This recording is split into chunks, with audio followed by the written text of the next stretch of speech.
Assalomu alaykum. Biz bugun siz bilan kvadrat tenglamani yechishni ko'rib chiqamiz. Bizga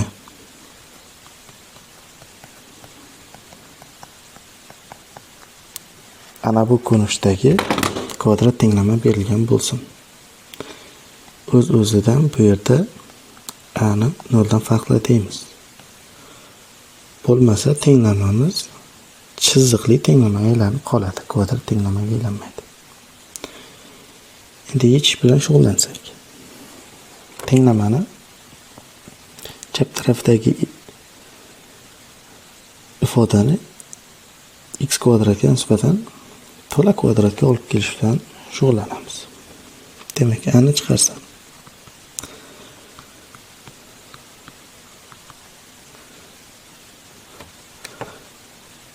bu yerga 2, bu yerga 2 qo'yaman. Natijada demak menda ana bu narsani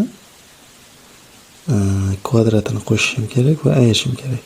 Sababi shunda to'la kvadratga keladi. Mana x ning kvadrati, mana x, mana kerakli son, mana bu ikkilangan.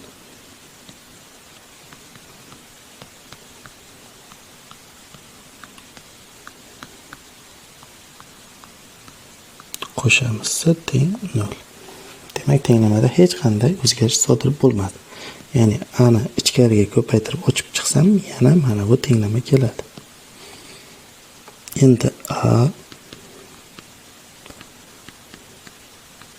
kvadrati, endi mana bu a ni mana buga ko'paytirib ochsam, minus b kvadrat taqsim 4a bo'ladi. Plusi teng 0.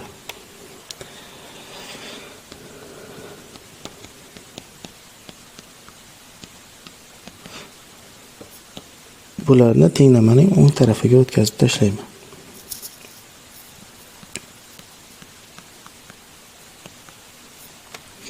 A ga ham bo'lib o'raman.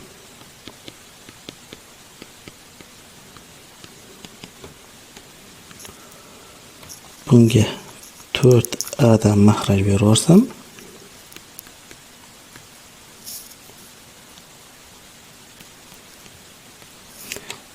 endi tenglamaning ikkita tarafini kvadrat ildizga olaman. O'ng taraf, chap tarafimizda modulda x plus b taqsim 2, chap tarafda esa ildiz ostida b kvadrat minus 4ac taqsim 2 a ning moduli bo'ladi. Agar modullarni tashlab yozadigan bo'lsam, bu tarafida plus minus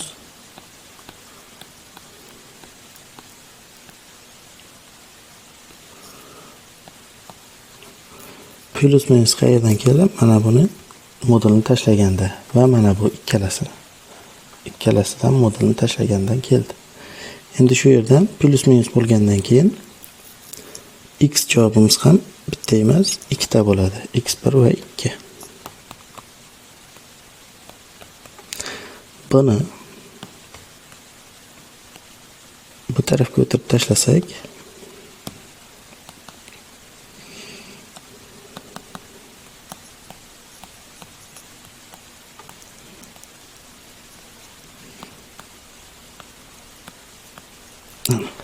demak bizda ushbu ko'rinishdagi formula kelib chiqdi.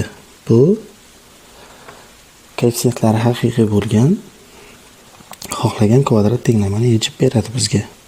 Ikkita ildizni beradi. Endi bizda bu ildiz ichidagi ifodani keyinchalik diskriminant deb ataymiz. Va biz elementar matematikada haqiqiy sonlar ustida amal bajarganimiz uchun diskriminantga qarab yechim bor yoki yo'q deb aytamiz. Demak, birinchi holat. Diskriminant 0 ga teng bo'lsin. Bu holatda diskriminant 0 bo'lib qoladigan bo'lsa, bu tarafi 0 bo'ladi-da, bu ifoda yagona bo'ladi. Bundan birinchi yechim ham, ikkinchi yechim ham bir xil bo'ladi. Ya'ni tenglamamiz to'la kvadratga keladi degani bu. Demak, yechim bitta ekan. Yoki ikkita yechim bor, ustma-ust tushadigan. Ikkinchi holatimiz. Diskriminantimiz 0 dan katta bo'lsin. Bu holatda ikkita yechimga ega bo'ladi. Uchinchi holatimizda diskriminantimiz manfiy holat. Bu holatda haqiqiy sonlarda yechim mavjud emas. Demak, bunda bitta yechim, bunda ikkita yechim, demak bunda yechim yo'q bo'lar ekan. Keling, ushbu tenglamani yechishni ko'rib chiqamiz.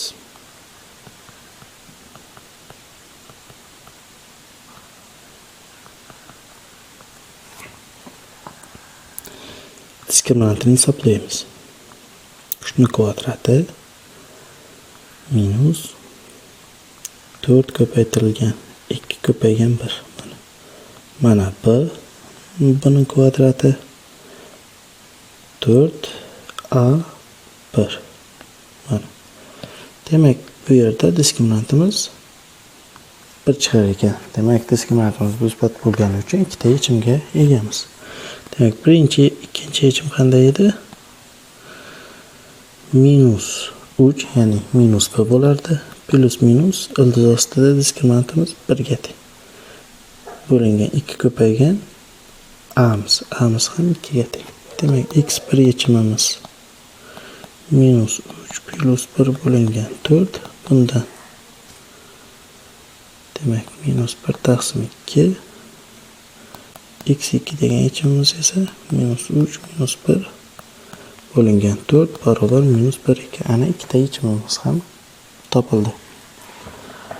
E'tiboringiz uchun rahmat.